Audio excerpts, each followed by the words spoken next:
What you are watching is a live feed coming to us from New York, from the United Nations. It's an emergency meeting that's been called in by the United States and Japan. Perhaps more sanctions in the offing for North Korea. Joining me here in the studio is WION Senior Foreign Editor Padma Rao, and I'm also pleased to have Ambassador Vishnu Prakash, former High Commissioner of India to Canada, Ambassador to Seoul as well, and he was also the official spokesperson of the Ministry of External Affairs. Ambassador Vishnu Prakash, thanks so much for joining us.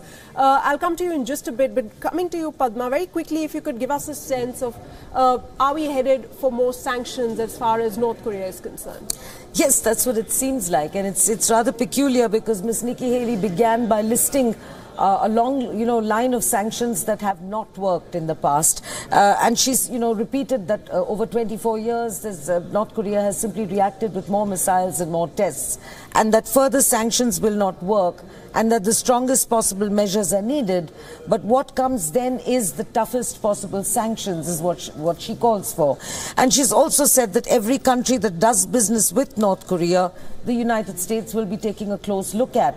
Now, let me, add at this point that China and Russia and India are among North Korea's top import destination countries, for top or export countries. Right. So even as we speak, the BRICS summit is taking place in China, and right. in the statement, the countries have not only spoken out against the North Korean, have spoken out against the test, right. but they've also said they do not advocate unilateral military measures in some other context. But the point is the same statement contained that, and they also advocated dialogue with North Korea.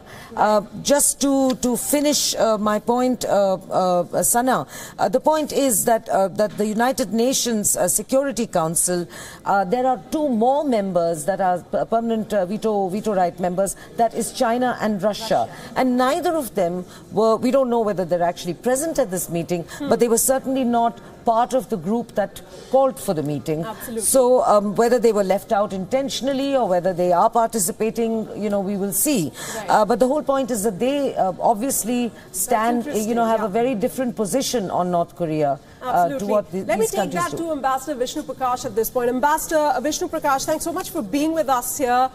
We are looking at perhaps more tougher, stricter sanctions against North Korea, and that meeting is taking place as we speak. But as we've been talking about, any more sanctions have already been opposed by China and Russia, both suggesting talks with the government of Kim Jong-Un. How do you see this playing out, sir? Well, first of all, I broadly agree with what Padma has just mentioned. The UN Security Council deliberations, whatever we could see so far, were on expected lines. The speakers very robustly outlined the problem. They outlined the challenge. They rightly noted that that North Korea has been violating UN Security Council sanctions, that North Korea has been a rogue regime, that their WMD program has been expanding rapidly, that there is a threat to peace and security in the region. But that is something that we know. The question is what next? Now, sanctions have been alluded to, but what sanctions?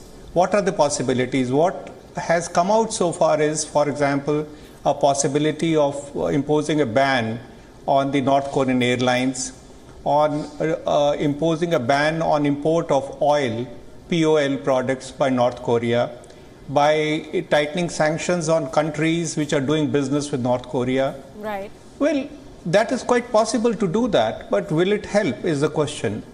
North Korea is one of the most sanctioned regimes in the world, and it has not made a difference.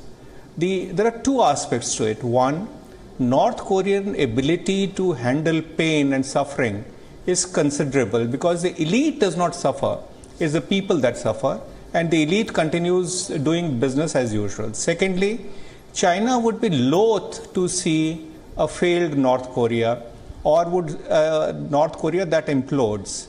So even if sanctions are imposed, and as was noted by my co-panelist, already Russia and China have indicated that comprehensive sanctions is not the solution. So how do we take it forward? I am afraid that the sanctions are not going to help much. If at all, that will have an incremental benefit, and that's about it. But the problem will very much remain, and that is our challenge, that sanctions have proven ineffective and will be ineffective. All right. Point taken. Padma, coming back to you with this, UN Secretary General Antonio Guterres, he said that this is yet another serious breach on the part of the DPRK. James Mattis, who is the Defense Secretary, he said he's warned North Korea and said that the US has many military options to deal with. So it's sort of a lot of talk that's going around, but what will eventually happen? If the sanctions happen, what kind of sanctions? The US is also parallelly bringing up this military option on the table. Well, I'm glad you mentioned the military option, because I'd like to read something out from the description of the Security Council itself.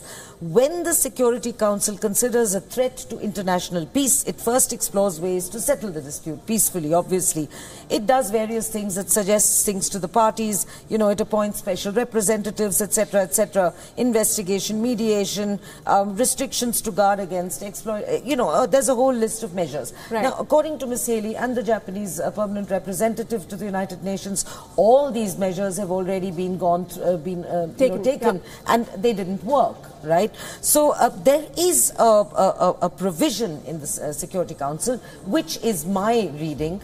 The Council may, and I'm reading out, in some cases, authorize the utilization of a military force by a coalition of member states or by a regional organization.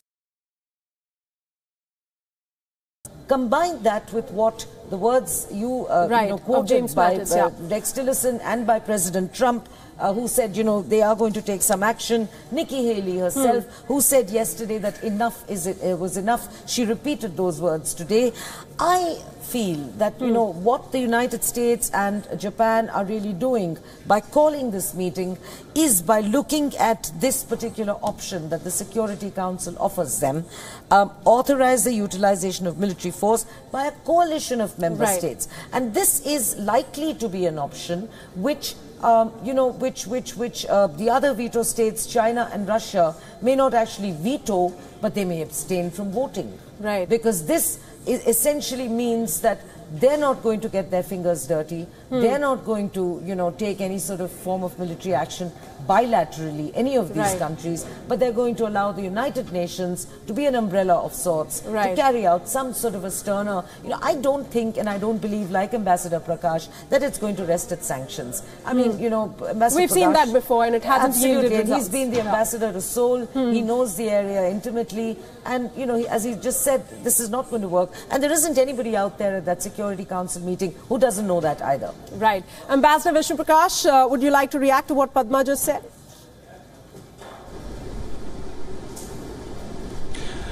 Well, there are three options that the international community has, or for that matter, USA, Japan and South Korea have. One is military action, two, sanctions, and three, talks. Now, sanctions have been ineffective and are likely to be ineffective. It will only postpone the inevitable. I don't think it will do anything more than that. Now, military option has been talked about. President Trump had even spoken of fire and fury like the world had never seen before. Significantly, President Trump has not said a word for the last 24 hours. I think that is noteworthy. President Trump has also in one of his tweets said that policy of appeasement with North Korea will not work, and that was directed at South Korea. Now, military action is an option, but the issue is twofold. One, South Korea is absolutely opposed to the military action, and in some ways rightly so. Right. They are just about, Seoul is just about 60 kilometers from the DMZ as a crow flies. Something like 20,000 pieces of weaponry, artillery, missiles, conventional missiles and weaponry are directed at Seoul by North Korea. Now the problem is that within minutes of any hostilities, unfortunately, there could be a barrage of fire, destructive fire by North Korea, which would cause tremendous death and destruction. That's right. Now, no country, no democratic country can bear that kind of a loss. So, and then North Korea is, while it is not suicidal, I still maintain that North Korean regime is not suicidal. They know if they take any action, any military action, the response will be so strong and overwhelming that the regime will be annihilated, and they know how to preserve their skin. But the danger is miscalculation. You know, when there is this reckless brinkmanship, and I would call it reckless brinkmanship by North Korea, there is a danger of miscalculation, a communication gap that could lead to conflict. Unfortunately, conflict is not the solution for the sheer death and destruction that it will cause. So, Ambassador Vishnu Prakash, as you pointed out these three options, which do you think is the most likeliest of them all? Take into account, you just mentioned various facts about how military option would be total destruction for even South Korea. And in case sanctions are imposed, then they're anyways going to take time in order to pressurize North Korea. That again might prompt the North Korean regime to launch more missiles in the days to come. So that's not stopping then. Do you think talks is an option? Well, very good question. Now, as far as the military option is concerned, maybe 1 week ago I would have said that on a scale of 100 the possibility is 1. Today I would think that the possibility on a scale of 100 is 10. There is a enhanced possibility by reading between the lines of a military action or a military option being exercised, although that is something that is not wanted by many countries, which I just mentioned. Sanctions will only delay the inevitable and will only give time to the players to continue what they are doing. North Korea will continue on its path of violating the UN Security Council sanctions, further perfecting its weapons of mass destruction. I'm afraid the only viable choice is talks. Right. It's not a palatable choice. I know that USA is loath to be talking to North Korea, which it sees as a rogue regime, does not want to be seen to be rewarding rogue behavior. But what is the choice? North Korea, frankly, is not going to roll back its weapons WMD program. It sees that as an insurance policy. It sees again that as a guarantee for its regime stability. Right. So one has to go into the talks, even if it's not a palatable option, but sustained talks. I'm afraid unconditional talks, because if the condition is that North Korea should freeze its WMD program, I'm afraid that will not happen. They're not going to do it. So we'll have to go in yeah, they will not do it. Right. So we'll have to go in with an unconditional offer of talks, and then look at the various elements of that. And I think the various elements would be a freeze on the nuclear weapon program, massive economic assistance to North Korea, doing away with sanctions, maybe suspending the joint military exercises, etc., etc. But again, we are in for the long haul. All right, Ambassador Prakash, do stay on with me. Padma, do you want to add to that, talking about options and how talks perhaps not the most palatable, but the only logical option here? Yes, in fact, I wanted to, we will be running that bite very soon, and I wanted to tell Vishnu, my good friend, that the North Korean ambassador in India did give WION an exclusive interview of late. We will be playing that bite out, in which he also said that North Korea was ready to have unconditional talks, provided the United States does not, place any preconditions. Further to what Ambassador Prakash was saying, Sana, I agree with him. The United States, sanctions are also not going to work for another reason. The United States hardly has any trade with North Korea, so sanctions won't make a difference. The only trade embargo the United States could possibly impose is on China. Right. And Trump has already said that China is not doing much to curtail North Korea. In fact, Padma, yeah, I have to interrupt you. I'll come back to you in just a bit. I believe the Chinese representative is addressing the United Nations sessions. Let's just try and listen. I thank the representative of China for his statement. I give the floor to the representative of Ukraine. Mr. President, I thank Jeffrey Feltman for his briefing on this alarming issue, and the United States, Japan, and the Republic of Korea for initiating the Council's briefing today. The open format of our meeting is important so that it leaves no doubt in what the North Korean regime will hear from The representative has already spoken. We'll try and get that detail in just a bit. But Padma, please continue. Yeah. Yeah, so the only trade embargo the United States could impose is on China, as President Trump has said that China is not doing much to curtail North Korea, and China is North Korea's largest trading partner. But given that the China-US trade volume is a massive one, it's $578 billion, the United States can't afford to do that either. And then where does that leave Russia? Relations between the United States and Russia are at an all-time low. Diplomatic relations are, almost threadbare right now.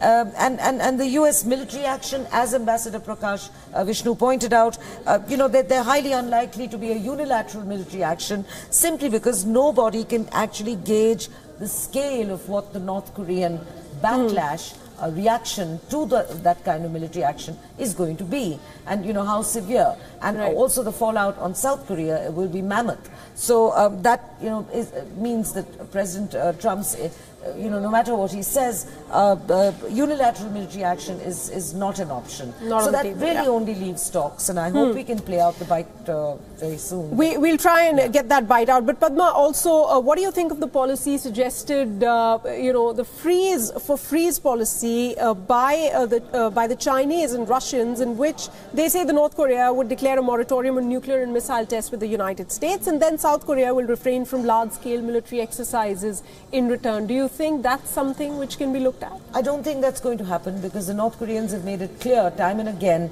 as indeed, for all their, reported evils and, conniving ways and dictatorial regime and all that. It is a sovereign state which has the sovereign right to conduct tests. Now, based upon that is what the North Korean ambassador told us, that we are willing to talk, but the talks cannot be conditional. So a freeze to freeze is also a kind of conditionality. Right. And there is no way, why would there be 100% trust on either side? How is the United States going to monitor, even if they do agree on such a deal?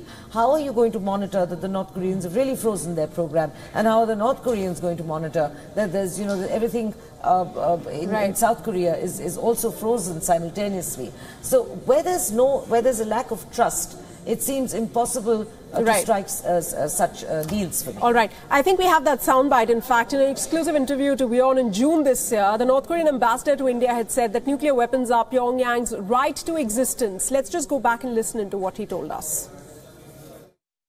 The nuclear issue is the main topic in the world, I think. Korea is a small country. Total territory only 220,000 square kilometers. Logically thinking, as a small country, Korea has not possessing such dangerous, mass destructive weapons. But DPR Korea's possessing of the nuclear weapons is inevitable, very arduous choice to defend the right of existence. And also the U.S. ambassador to the United Nations, she's urged the Security Council to take, quote-unquote, strongest possible measures against North Korea. Here's what Nikki Haley said. His abusive use of missiles and his nuclear threats show that he is begging for war. But our country's patience is not unlimited. We will defend our allies and our territory. The time has come to exhaust all diplomatic means to end this crisis. And that means quickly enacting the strongest possible measures here in the UN Security Council. Only the strongest sanctions will enable us to resolve this problem through diplomacy. The United States will look at every country that does business with North Korea as a country that is giving aid to their reckless and dangerous nuclear intentions. The stakes could not be higher. The urgency is now. All right. In fact, we'll soon be playing out those excerpts from that emergency meeting that's going on, China's stand as well. But Ambassador Vishnu Prakash is with me. Ambassador Vishnu Prakash, coming to you. We just heard moments ago what the North Korean envoy to India told us a couple of weeks ago. Now, he was very clear that they are open to talks, but of course the situation gets a little more complicated. Do you think that it has much to do, as you were pointing out a short while ago, miscommunication communication perhaps and the kind of leadership that we see in Washington as well as in Pyongyang. It's very unpredictable, the style of working of both these leaders. And do you think that perhaps is essentially complicating matters as far as the tensions on the Korean Peninsula is concerned? Oh, absolutely. There is a huge trust deficit on all sides. Nobody trusts the other, and rightly so, because frankly North Korea has been found cheating big time. The other parties have not been able to fulfill, honor their part of the bargain, historically speaking. And North Korea has always sought a stoppage or suspension of the joint military exercises that USA and South Korea conducts annually. And that is something which is not acceptable to USA and South Korea by itself. Now, for North Korea to say that it will suspend its WMD program and USA and South Korea should suspend its joint military exercises is not going to cut any ice with USA and South Korea because of the trust deficit. How does one know that North Korea is actually going to suspend improvement in its or advancement in its WMD program? Where is the verification? Who is going to oversee what is going on? In the past, North Korea has been found cheating. So any solution has to be a comprehensive solution. It has to be a verifiable solution. It has to be under UN security, UNSC safeguards, IAEA safeguards. And it's only then that the international community would have any satisfaction that North Korea is fulfilling its part of the bargain. As I mentioned, North Korea is unlikely to roll back its program, right. But the possibility of a freeze verified by IAEA and UN Security Council in return for other aspects that I alluded to is a possibility that the international community, the USA in particular, can be looking at if they are open to talks and when they take a decision to engage North Korea in direct talks. Ambassador Prakash, even as the session goes on, we are learning that the Chinese representatives at the UN, they've said that they found no evidence of any radioactivity as far as this latest test from North Korea is concerned. What do you make of that statement coming in from China? I need to see what I need to see what exactly has been said, but all the technology, the devices, the sensing devices, the sensors that have been put in place by USA, by Japan, by South Korea have established the fact that it was a massive explosion, that there was a fallout of 100 kilotons or near about that, that the tremors were measured 6.3 on the Richter scale, and North Korea itself has claimed that it had conducted the biggest test ever. Now, even if there has been exaggeration on their part, point is that all indications that are available, all the technology that has gone into kind of assessing what North Korea has done, it is beyond doubt, or at least it would seem to be, that North Korea has indeed conducted the biggest nuclear test ever, and which is 6 to 8 times more powerful than the test that it had conducted just a year ago. All right, Ambassador. Padma, would you want to react to that? The way China, even though we weren't able to pick out that exact portion and play it out, but the sum of it is that they said they did not find any radioactive material at the site of the bomb or wherever they had sensors or testing was done.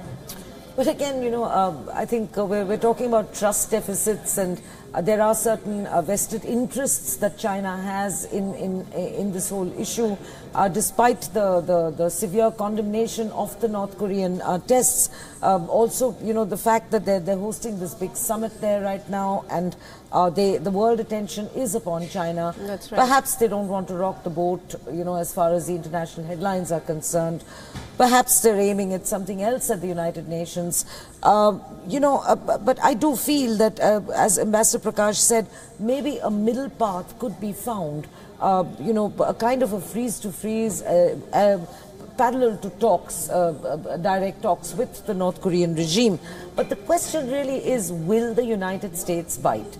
And the other aspect that we're dealing with is we're dealing with two very unpredictable leaders. We're dealing with President Donald Trump on the one side, and we're dealing with Kim Jong-Un on the other side, both of whom have been, have indulged in quite a bit of one-upmanship. Right. You never know which way. One can only hope that in the case of the United States, that there is a cabinet out there, that have constantly tried to sort of buffer whatever President Trump has tweeted or said, spoken out of turn. Yeah. Exactly. Now, we don't know whether President Kim Jong-un has the same kind of buffer. From what I know, it is a totalitarian regime where he makes the decisions, he calls the shots. But we did play out an exclusive report talking about his cabinet as well, and there are a few people who he relies on. His mother, his sister, his, so there is, I mean, the point I'm trying to make is these are unpredictable leaders. We don't know which way it can go. Right. And I also would like to wait and see what the Russians say at the United Nations Security Council, because they eventually will speak All right. up. In fact, we'll have to dip into that UN session over there. Let's try and listen in. I thank you. I thank the representative of Sweden for her statement. I give the floor to the representative of Bolivia. Thank you very much, President. Bolivia would like to begin by thanking the Undersecretary General for Political Affairs, Mr. Jeffrey Feltman, for the briefing he has provided us with this morning, updating us on the most recent events which have led to the convening of this present emergency meeting of the Security Council. Bolivia condemns in the most robust and unequivocal terms the underground nuclear test carried out by the Democratic People's Republic of Korea on the 3rd of September 2017. According to media reports, said nuclear test was 10 times more powerful than the test carried out in 2016 and 100 times more powerful than the first nuclear test that took place in 2006.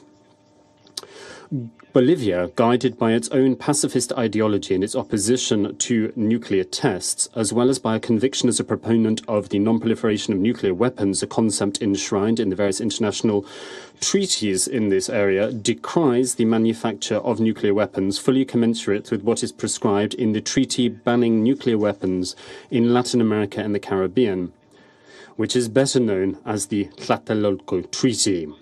Thanks to the Tlatelolco Treaty, Latin America and the Caribbean have become the first nuclear weapon-free zone in the world. All right, Ambassador Vishnu Prakash is still live with us. Ambassador Vishnu Prakash, give us a sense of what should India be looking out for as far as this emergency meeting or the session is concerned, considering that there's a long history of clandestine cooperation between Pyongyang and Islamabad. You're very right. We have significant security concerns at the activities of North Korea. The cooperation between North Korea and Pakistan, wherein under they transferred missile technology from Pakistan to North Korea, and North Korea transferred nuclear technology to Pakistan, adversely affected our security interests, direct security interests. And we are one of the countries in the world which has taken a very constructive and a robust stance against the activities of North Korea. We have always condemned in unequivocal terms the provocations to peace and security that North Korea is engaged in. We have always called upon North Korea to abide by its commitments and abide by the UN Security Council resolutions.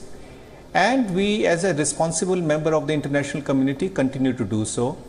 We all also know that during the visit of Prime Minister Modi to USA, we made common cause with USA to rein in North Korea. So, as India's position, India's stand has been consistent, has been clear, and it has been unambiguous. Right. Okay, Padma, what would you say? What should India be looking out for when it comes to these countries getting together in the United Nations and deciding the fate of North Korea now? Well, fortunately, our trade dependence on North Korea is really not of any great significance. So I don't think I would agree with Ambassador Prakash that we need to watch and wait and watch the situation very closely, because we do have, there is this supply of this close cooperation between North Korea and Pakistan. But having said that, I did ask Ambassador Prakash once on an earlier occasion, as to why, in that case, India continues to have diplomatic relations with North Korea.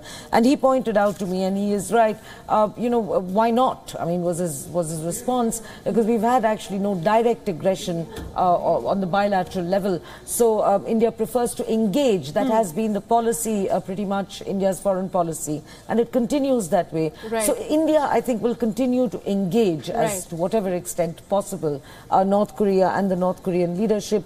And when that gets out of hand, then we'll see. What is right now more interesting for me is to see, as I said, what the comprehensive Chinese statement was at the United Nations, which we will be playing out, I'm sure, very shortly, because we still don't know. They've spoken about radiation, but we still don't know what stance they have taken on the question of fresh sanctions, and also we don't know what the Russians are going to say. So I think right now, everyone's waiting and watching to see what those two powers have to say, because those are the two other veto powers, bearing powers of the Security Council. All right, Ambassador Prakash, I also like to take in your views on, do you think India's position vis-a-vis North Korea, could it change? Looking at the government in place in New Delhi, the government is very focused, they know exactly what they want. We saw India stand vis-a-vis Israel and Palestine as well. Do you think that if situation continues to deteriorate and North Korea continues with its ways and there's more international condemnation, more such defiant action from the North, India may have to take a stand then, which might involve, taking a tough stand against North Korea? I think we have taken an unequivocal and very constructive position and a very clear position. We have played a very constructive role when it comes to North Korea. All right, Ambassador Vishnu Prakash, Russia is reacting right now at the United Nations Security Council. We don't want to miss that. Looms larger than ever before. The latest blatant display of disregard by North Korea of the relevant Security Council resolutions and the norms of international law warrants the most vehement condemnation. We cannot but regret the fact that the DPRK leadership, through its action to undermine the global non-proliferation regime, is posing a grave threat to peace and stability on the Korean Peninsula and at the global level. Pursuit of such a policy is fraught with serious repercussions for the DPRK itself. At the same time, it is evident to us that military solutions cannot settle the issues plaguing the North Korean Peninsula.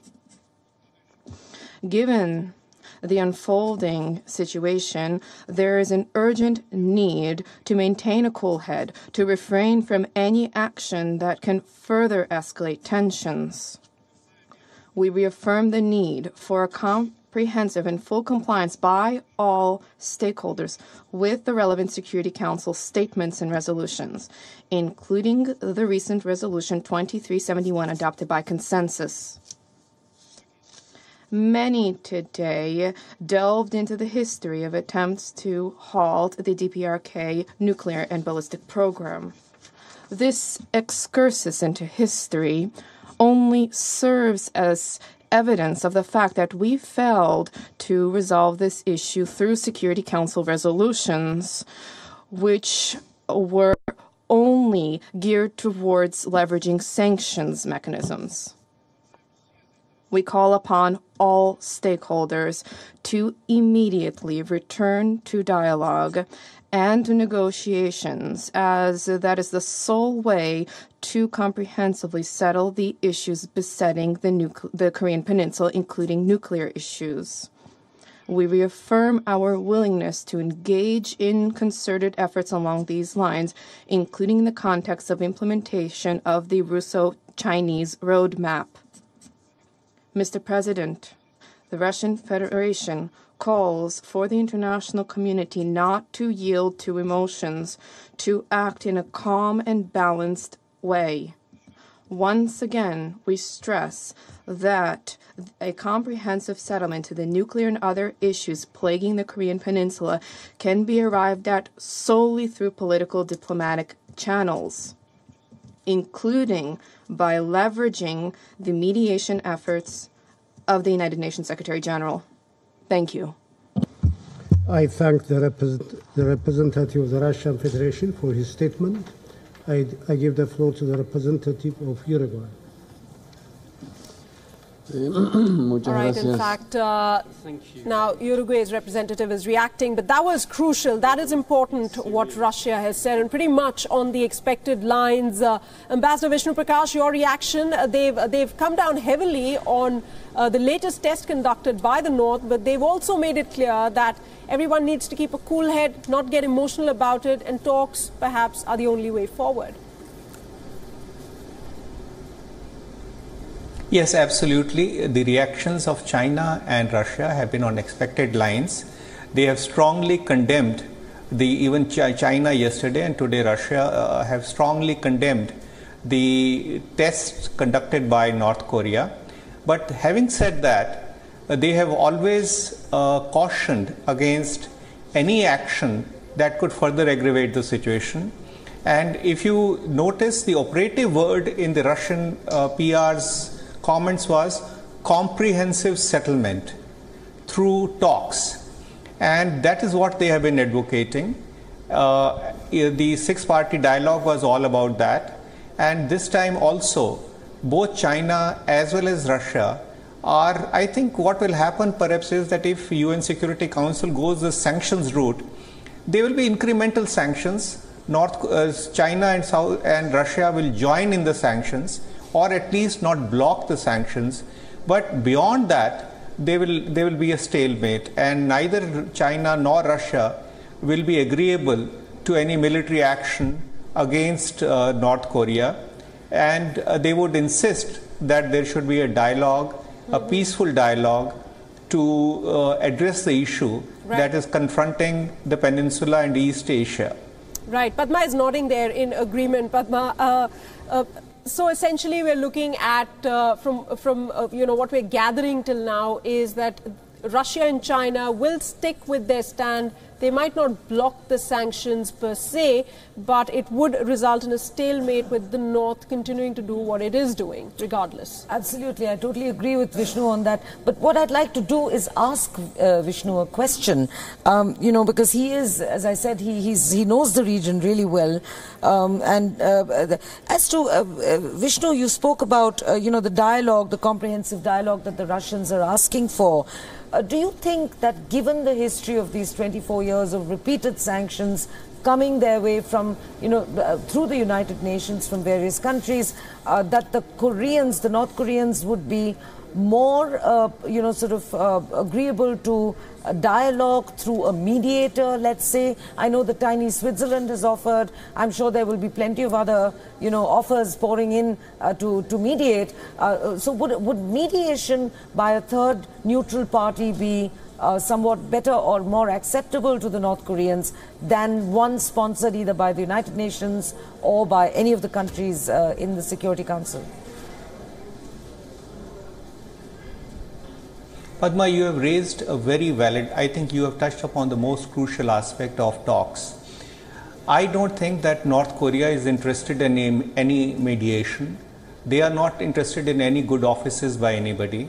They are interested to have a dialogue, a direct dialogue with only one country, and that is USA. I would think that they would want China as a guarantor. They would want Russia as a guarantor. So other countries will come in to guarantee, because there is a huge trust deficit, to guarantee what has been discussed and agreed to between, let's say, North Korea and USA in particular. Certainly other countries will be in the picture, as in the 6-party talks, Japan, South Korea, Russia, China. But North Korea seeks direct talks, seeks regime recognition, seeks a guarantee of that no war or no conflict pact, so that their regime is not threatened. And that is what North Korea seeks. Now that it has achieved its objectives to develop WMD, missile technology including ICBMs, and possibly a fusion device, North Korea's objectives of, as they see it, of regime security have been achieved. Now the question is, or their effort will be to legitimize what they have done, what they have achieved. And that can only happen through direct talks with the dominant power, that is USA. Right. In that sense, even at this outcome, I wonder, Padma, how much inquisitiveness or how much focus will North Korea have on any of this that's playing out as far as the United Nations is concerned, as far as all these statements coming out from other countries are concerned? Because as Ambassador Prakash rightly pointed out, they are interested in engaging with the United States, and that's pretty much it for them. Yes, absolutely. I think it's all boiled down for the North Koreans, and I think, and I'm afraid also for President Trump, the United States under President Trump, to a North Korea-United States face-off. You know, we'll have to see, wait and watch and see how this plays out, and just hope that, you know, there's no bloodshed.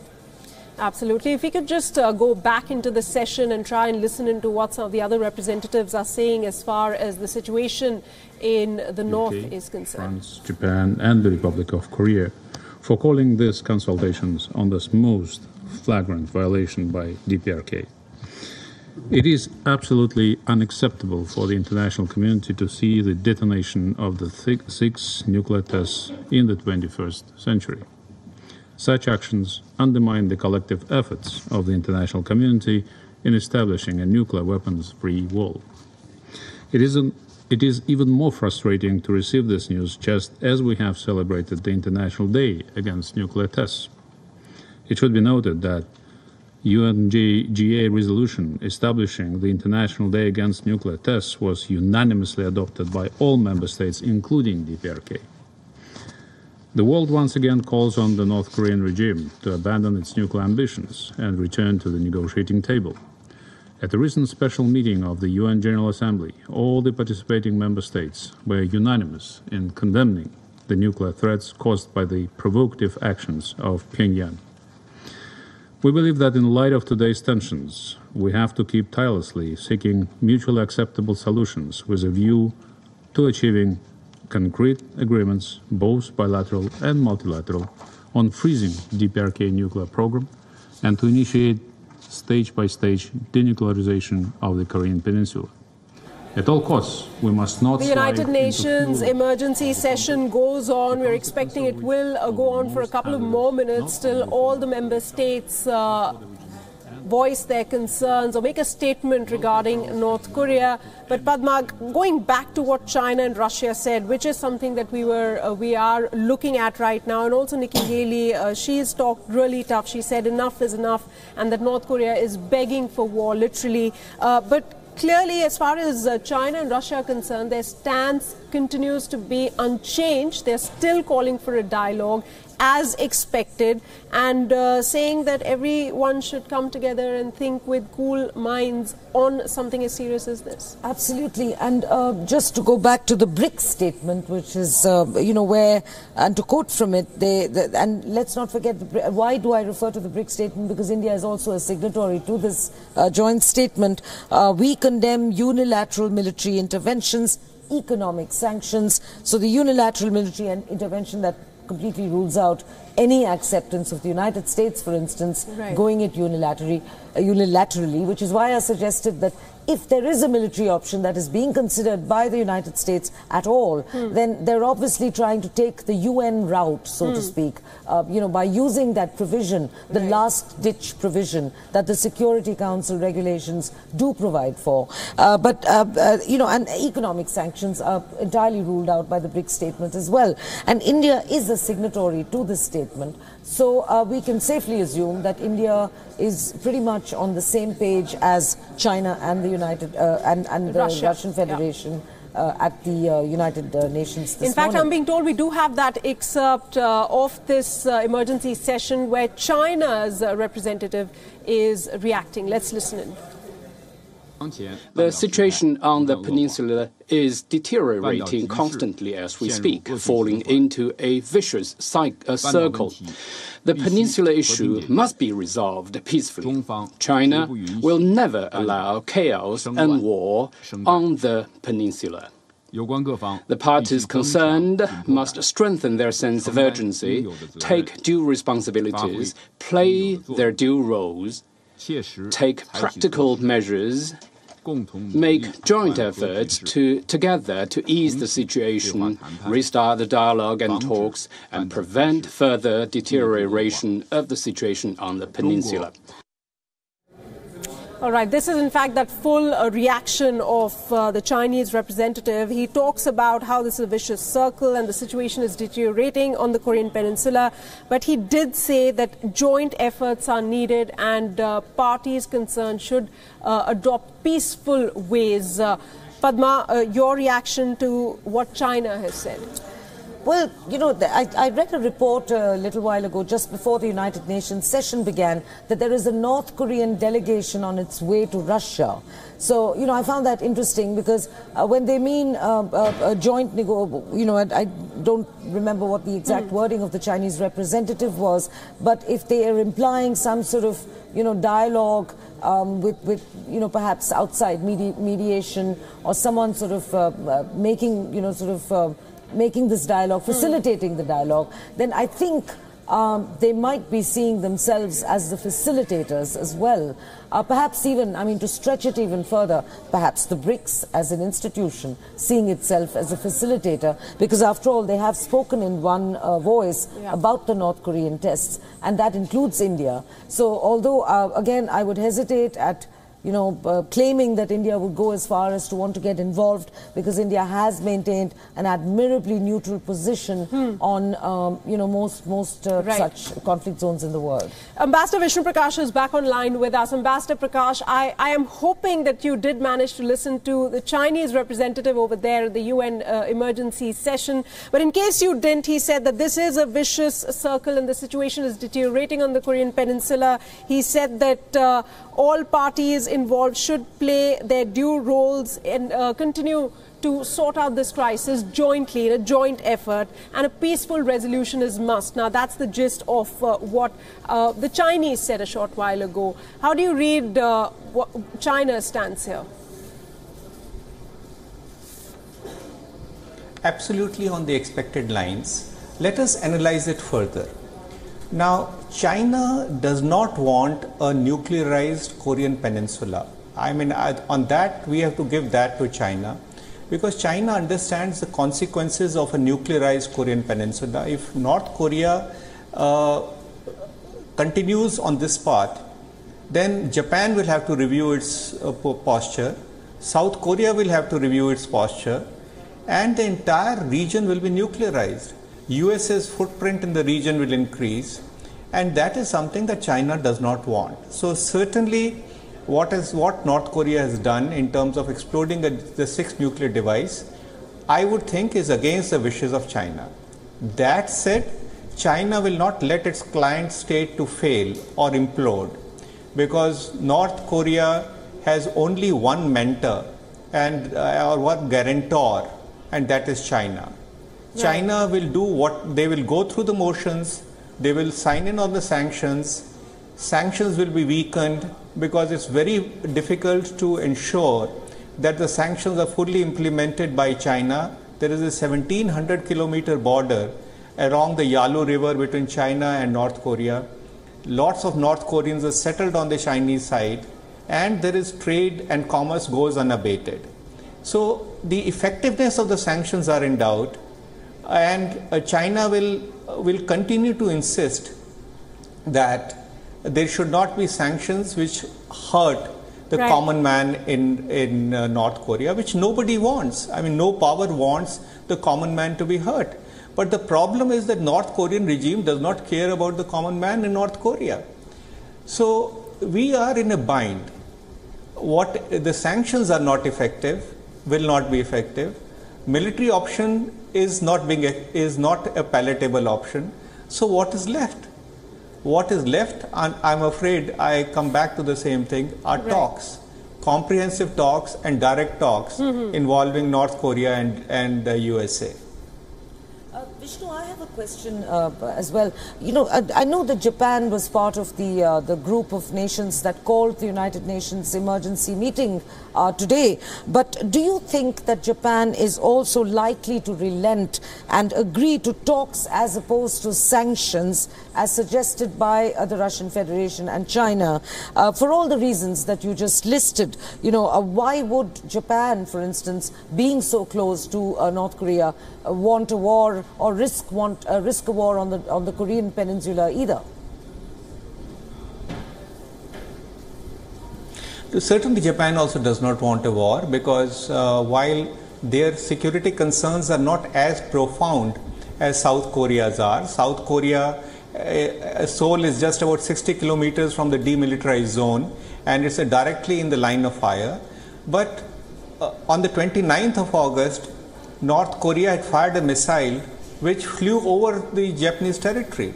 Right. So the Japanese territory is very much within the crosshairs of North Korea, and it's not the first time that North Korea has fired missiles which have flown over the North Korean territory. So North Korea has the capability of firing ICBMs, the IRBMs, intermediate range ballistic missiles, targeting Japan. So, and Japan, like South Korea, has always tried to engage with North Korea. They have tried so many times to have a dialogue with North Korea. They have tried to give North Korean incentives in terms of economic assistance. And I think Japan will be quite open, agreeable to have meaningful talks which can bring this issue to a close. By the way, I think it's not either or. It's quite possible to tighten the sanctions and at the same time open channels of dialogue. Right. It's quite possible to do the two. So long as USA takes a decision or is agreeable to engage with North Korea in a direct fashion, in direct talks. But doing both, Vishnu, would imply, I mean, then that would not be unconditional, as the North Koreans have been saying, would it? You know, because, I mean, the North Koreans have said, not only to us, but they've repeatedly said that, you know, any talks have to be unconditional. So wouldn't sanctions, in a way, you know, be setting up a precondition, even for the talks?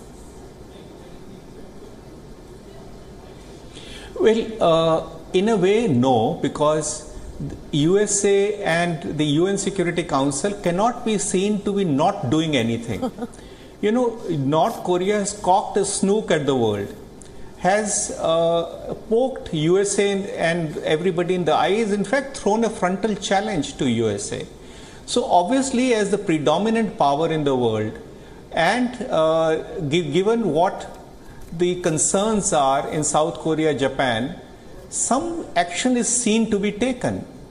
So perhaps the only way forward is to have some sanctions or tighten the sanctions further, and at the same time tell North Korea that, well, they are ready to have a dialogue. And then once a dialogue starts, there will be different elements to a dialogue, and then you can suspend the sanctions, you can suspend joint military exercises, you can freeze the WMD program, etc., etc. But I don't think that they are contradictory in terms, because one thing can lead to the other very easily, and North Korea will also understand that logic. That's a valid point there, Ambassador Vishnu Prakash. But Padma, just to wrap this up, what is the sense that you get, to sum it up all now? The United Nations is holding this emergency meet, in a sense trying to show to the world community that yes, we are together, we are doing something about this North Korean threat, and at the same time you have these three separate options, of which military action seems to be highly unlikely at this point in time. I'd like to think that. In fact, I'd like to visualize a scenario, as Ambassador Prakash just pointed out, whereby half the Security Council, that is for sanctions, gets its way. It's also a way, as Ambassador Prakash, I mean, didn't say it quite so unchallenged. All Council members that we are in a very dangerous phase of this problem. We believe this Council should use all means at its disposal to bring the DPRK back to the negotiating table, and we are open to proposals that could be considered in this regard.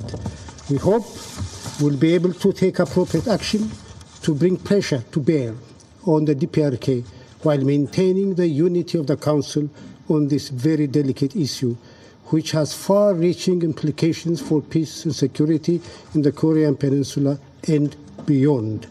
We attach extremely great importance to the unity of the Council on this matter. I now resume. I'm sorry. There are no more names inscribed on the list of speakers.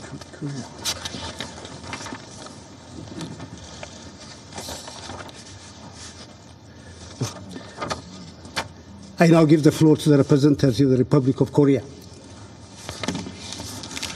Thank you, Mr. President. At the outset, I would like to thank you for convening this emergency meeting of the Security Council on North Korea's 6th nuclear test that was conducted this past Saturday. I'm also grateful to be invited to take part in this important discussion. Mr. President, it is with a deep sense of disappointment, frustration, and even anger that I address this Council today.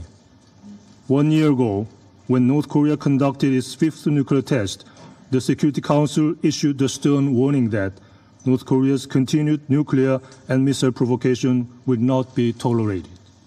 Despite this warning, however, North Korea has since fired 20 ballistic missiles over 15 times in flagrant violation of multiple Security Council resolutions.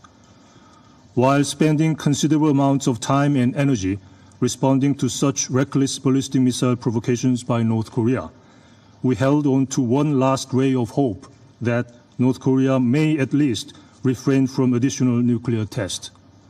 Regrettably, yet again, the country has chosen a dangerous path in defiance of the stern warning of the international community.